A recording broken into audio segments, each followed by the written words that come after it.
Hello বন্ধুরা, কেমন আছো তোমরা সবাই? আশা করি অনেক অনেক ভালো আছো। তোমাদের আশীর্বাদে আমিও ভালো আছি। আজকে আমার জীবনের বাস্তব একটি ঘটনা তোমাদেরকে বলতে যাচ্ছি। তার মানে বুঝতেই পারছো, একদম ঝাঁকানাকা একটি গল্প হতে চলেছে। সুতরাং তোমরা কাজ করার জন্য সম্পূর্ণ প্রস্তুতি নিয়ে কানে হেডফোন লাগিয়ে বসে যাও। তো চলো আর কথা না বাড়িয়ে আমরা মূল গল্প চলে যাই। তবে গল্পটি শুরু করার আগে সবার কাছে একটি রিকোয়েস্ট আমি বারেবারেই করে থাকি।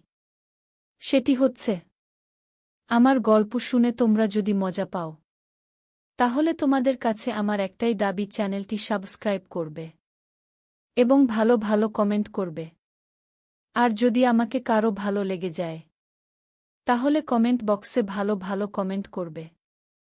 যার কমেন্টটি আমার পছন্দ হবে আমি তাকেই নক দিব। উৎসাহ লাফিয়ে বলে বসল, আরে এখানকার খাবার অন্য রেস্টুরেন্টের মতো না। এত জোস, একবার জাস্ট ট্রাই কর। নব্যাও সাজেস্ট করল, বিরিয়ানি নেও, ইটস জাস্ট অসাধারণ। ধারা মেকি হেসে বলল, বিরিয়ানি আমার পছন্দ না। সবার মাথায় হাত।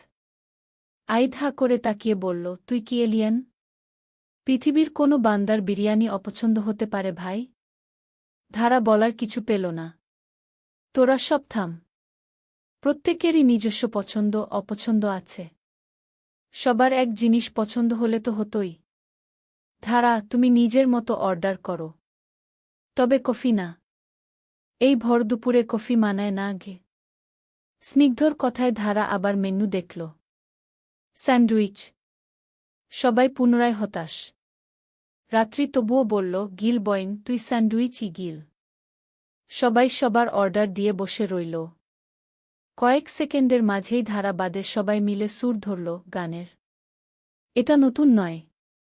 আড্ডায় বসবে আর গান হবে না, তাই হয় নাকি? তবে ধারার কাছে সব নতুন। সে কেবল মুগ্ধ হয়ে উপভোগ করছে সব।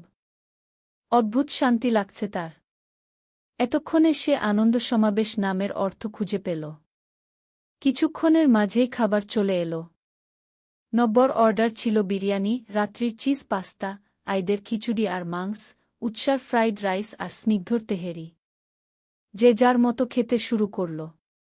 ধারার একটু অস্বস্তি হচ্ছিল যদিও, তবুও নিজেও খাওয়া শুরু করল। এর মাঝেই উৎসাহ খুঁচিয়ে বলল, ওই ধারা, একটু দে না। বন্ধু মানে শেয়ারিং। আর শেয়ারিং ইজ কেয়ারিং কথাটা স্কুলের এক প্রিয় শিক্ষিকা ধারাকে বলেছিলেন।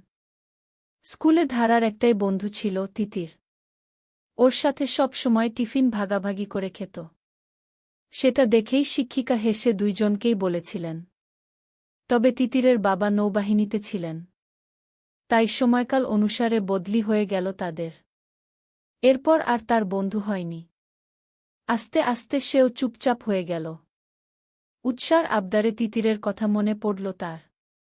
মুচকি হেসে উৎসাকে খাইয়ে দিল সে। তাই দেখে আইড বলল, ওরে একা কেন দিস?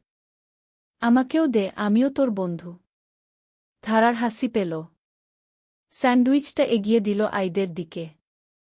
আইড সেটা নিয়ে মুখে পুরতে যাবে, তার আগেই স্নিগ্ধ টান দিয়ে অর্ধেক নিয়ে মুখে পুড়ে দিল। দুইজনের মধ্যে সংঘর্ষ শুরু হল। ধারার প্লেটে আরেকটা স্যান্ডউইচ ছিল। সেটা রাত্রির দিকে বাড়িয়ে দিল। রাত্রি হেসে বলল, এইটুকু জিনিস সবাইকে বিলিয়ে বেরোলে তুই কি খাবি? বললামই তো, বাইরের খাবার তেমন খাই না আমি। রাত্রি হেসে ধারার হাত থেকেই কামড় দিল। এরপর নব্বর দিকে দিতে সেও ধারার হাত থেকে খেল। ধারা নিষ্পলক কিছুক্ষণ তাকিয়ে থেকে চোখ সরিয়ে নিল। অতঃপর নিজের খাওয়ায় মন দিল। বেবি, হা কর। দেখ ফ্রাইড রাইস কি মজা। বলেই ধারার মুখের সামনে লোকমা ধরল উৎসাহ। না, আমি খাব না। কেন? কেমন একটা গন্ধ। হুর, গন্ধ না। ট্রাই কর। বলেই জোর করে খাওয়ালো। ধারা মুখে নিল। হাত খাওয়াচ্ছি বলে নাক সিটকাবি না। ওইসব বিদেশিদের মতো চামচ দিয়ে খাওয়া পাবলিক আমরা না। খাবারটুকু মুখে নিয়েই হাসল ধারা। এরপরই উৎসাহ পুনরায় আইদের প্লেট থেকে খিচুড়ি নিয়ে বলল, এবার খিচুড়ি ট্রাই দে। নেক্সট টাইম যেটা ভালো লাগবে ওটা খাবি। বলে সেটাও মুখে পুড়ে দিল। ধারাকে কথা বলার সময়টুকু দিল না। একইভাবে স্নিগ্ধ প্লেট থেকেও তেহেরি নিয়ে ওকে খাওয়াল। ধারা বেচারিকে কথা বলার সময় পর্যন্ত দিচ্ছে না। মুখের লোকমা শেষ হচ্ছে তো আরেক লোকমা দিয়ে দিচ্ছে। এবার বল, তিনটার মধ্যে কোনটি ভালো? সবই। তাহলে আরেকটু দেই সব থেকে। না না, আর না। রাত্রি এবার পাস্তা নিয়ে ধারার মুখের সামনে ধরল, এটাও ট্রাই কর। নেক্সট টাইম শুধু স্যান্ডউইচ নিতে পারবি না। কম খাবার নিলে আমাদের ভাগ্যে খাবার কম পড়বে, বুঝলি? ধারা হাসল। পাস্তাটুকু মুখে নিল। বলতে বাধ্য, অন্যান্য রেস্টুরেন্টের মতো এখানের খাবার নয়। বেশি অনলি নয়, একদম পারফেক্ট সব। নব্য এবার বিরিয়ানির লোকমা ধারার সামনে ধরল। নেও, এবার বিরিয়ানি ট্রাই করো। দেখি পছন্দ না হয় কি করে। রাত্রি খাবার চিবুতে চিবুতে বলল, হ্যাঁ খাওয়া। বিরিয়ানি পছন্দ না এমন পাবলিক কেমনে হয়? ধারার বুঝে এলো না কি করবে। এদিকে নব্য লোকমা ধরে আছে। বুকের ভিতর ধিপ ধিপ করছে তার। অতঃপর সব দ্বিধাকে পাশে রেখে খেয়ে নিল ধারা। খাওয়ানোর সময় নব্বর আঙুল ওর ঠোঁটে লেগেছে। তা অনুভব করতেই কেঁপে উঠল ধারা। নব্বর সেদিকে খেয়াল নেই। সে নিজে খাচ্ছে, সেই সাথে ধারাকেও খাইয়ে দিচ্ছে। ধারা যেন কথা বলতে ভুলে গিয়েছে। আশ্চর্য! এরকম হচ্ছে কেন তার? এ কেমন ছন্নছাড়া অনুভূতি যা বারবার বেসামাল করছে তাকে। আর খাব না। কেন? ভালো লাগেনি?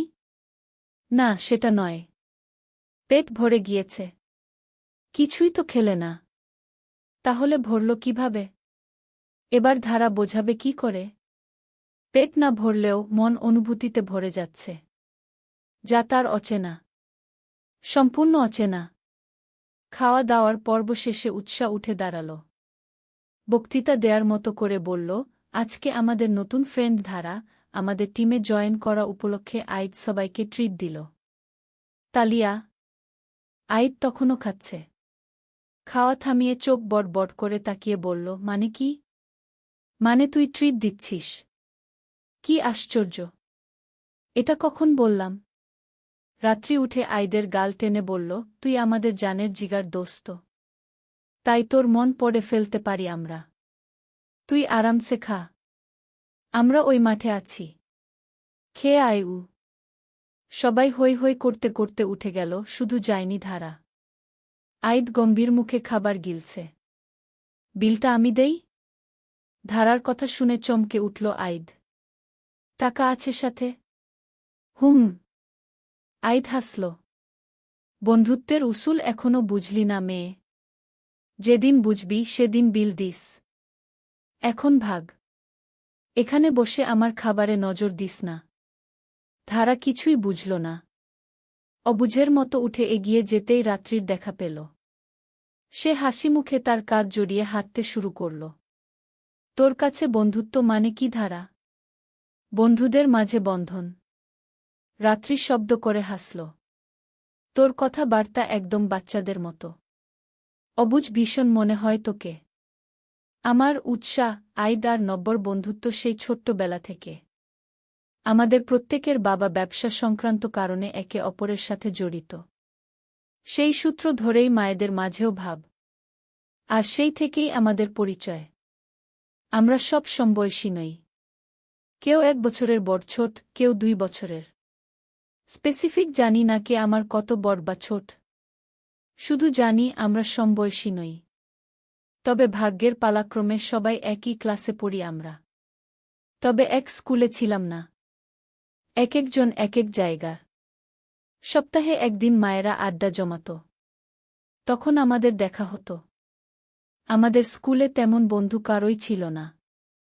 তবে সপ্তাহের ওই একটা দিন আমাদের জন্য অমূল্য ছিল। আমরা 4 জনের মাঝে এমন সুন্দর একটা বন্ড তৈরি হয়ে গিয়েছিল যে মায়ের কাছে জেদ ধরেছিলাম আমাদের এক স্কুলে পড়াতে। কিন্তু কি করার? কখনো আমি কোনো স্কুলে টিকলে ওরা টিকে না। আবার ওরা টিকলে আমি। এভাবেই চলছিল। এর মাঝে 9-এ উঠলাম। তখন সব কটা মিলে প্ল্যান করি যে এবার সবাই একটা ফুল স্টপ লিখলেও এক লিখব। সেই হিসেবে সেইবার টিকেছিলাম আমরা। সেই স্কুলেই আলাপ হয় স্নিগ্ধর সাথে। সেই থেকে আরও একসাথে থাকা। সপ্তাহে 2 বা 3 দিন হুট করেই এখানে চলে আসি আমরা একসাথে। ভার্সিটিতে কিছু না করেও সব একসাথেই আসি। এর মাঝে আমাদের মধ্যে কোনো ফর্মালিটি আসেনি। একে অপরকে কখনো সরি, থ্যাঙ্কস এসবও বলিনি। ঝগড়া করলেও কখনো সিরিয়াস ঝগড়া হয়েছে এমনটা মনে পড়ছে না আমার। এত কিছু শুনে কি বুঝলি? ধারা চোখ টিপ টিপ করে তাকিয়ে আছে। রাত্রি আবারও হাসল। ধারা টের পেল রাত্রির হাসি সুন্দর। উহু সুন্দর নয়, ভীষণ সুন্দর। ঠিক রাতের আকাশের স্নিগ্ধ চাঁদের মতো। এখনো বুঝলি না? এটাই বুঝাতে চাচ্ছি, বন্ধুত্বে কখনো ফর্মালিটি থাকে না। বন্ধুরা হচ্ছে খোলা ডায়েরির মতো। সেই ডায়েরিতে যা খুশি লিখা যায়। ভয় থাকে না কারো কাছে প্রকাশ হওয়ার। বরং শান্তি অনুভব হয়। এই যে তুই আইডকে বললি বিল তুই দিবি, এটা একটি ফর্মালিটি। যা বন্ধুত্বে থাকে না। বন্ধুত্বে থাকে যা আমার বিল দিয়ে আয়, হুটহাট অহেতুক কারণে বলা, দোস্ত ট্রিট দে, আবার হুট করেই তার দুঃখের সময়ে ঢাল হয়ে যাওয়া, সুখের সময় নিজেরাও তার আনন্দ উপভোগ করা। ওদের সামনে সংকোচনহীন নিজেকে প্রকাশ করা যায়। তা অবশ্য সীমায় থেকে। আমাদের মাঝে কখনো নেগেটিভ বিষয় নিয়ে কথা হয় না। মজার চলে 2-একটা বললেও তার গভীরতা থাকে না। এখন তুই যদি ওকে বলতি, কাঁদিস না দোস্ত, তোর জন্য ভিক্ষার প্লেট জোগাড় করে দিব, তাহলে দেখতি ও ক্ষেপে যেত।